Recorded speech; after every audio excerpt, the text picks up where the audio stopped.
عزیزو، میں آپ کو کچھ سمجھانا چاہتا ہوں۔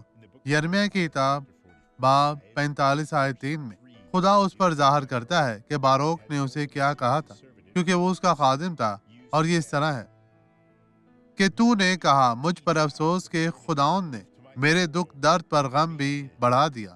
میں کراتے کراتے تھک گیا اور مجھے آرام نہ ملا۔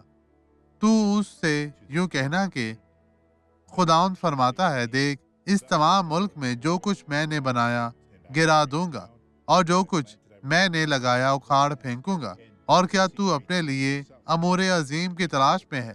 ان کی تلاش چھوڑ دے، کیونکہ خداوند فرماتا ہے، دیکھ، میں تمام بشر پر بلا نازل کروں گا، لیکن جہاں کہیں تو جائے تیری جان تیرے لیے غنیمت ٹھہراؤں گا۔ بھائیوں، میں آپ کو کچھ سمجھاتا ہوں۔ یرمیہ کی کتاب میں اس پر غور کریں، آئیں دعا کریں۔ باپ، اس شخص سے بات کر اور انہیں برکت دے، ان کے دل کو چھو اور ہر طرح کی بدی سے محفوظ رکھ۔ بدی یسوع کے نام میں ان کی زندگی سے چلی جا۔ خداوند آپ کو برکت دے، آمین۔